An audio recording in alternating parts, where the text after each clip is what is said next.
বহু মানুষই ঠান্ডায় স্নান করতে চান না, অনেকে আবার গরম জলে স্নান করেন। কিন্তু এটা কি সত্যি গরম জলে স্নান করলে পুরুষদের বাবা হওয়ার ক্ষমতা কমে যায়? বিশেষজ্ঞরা বলেছেন গরম জলে স্নান করলে পুরুষদের শুক্রাণু কমে, বন্ধ্যাত্ব হতে পারে। কিন্তু কেন জানেন?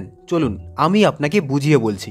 নারীদের চেয়ে বন্ধ্যাত্ব বেশি হয় পুরুষদের। 40 থেকে 50% বন্ধ্যাত্বের ক্ষেত্রে দায়ী খারাপ গুণমানের স্পাম। গরম জলে পুরুষের শুক্রাণুর গুণমান খারাপ প্রভাব ফেলে। স্পাম কাউন্ট স্বাভাবিক হতে প্রায় 6 মাস সময় লাগে।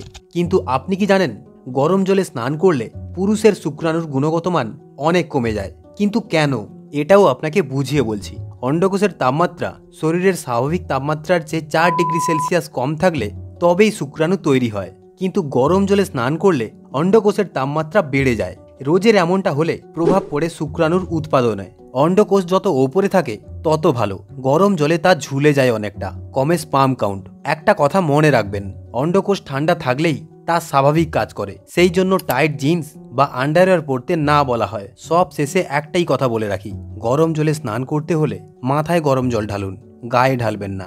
আজকের প্রতিবেদন এই অবধি। নতুন কিছু ভিডিও নিয়ে আবারও দেখা হচ্ছে পরবর্তী ভিডিওতে। ততক্ষণ ভালো থাকুন, সুস্থ থাকুন। এরকম আরও নতুন নতুন তথ্য পেতে চ্যানেলটিকে সাবস্ক্রাইব করে সঙ্গে থাকুন।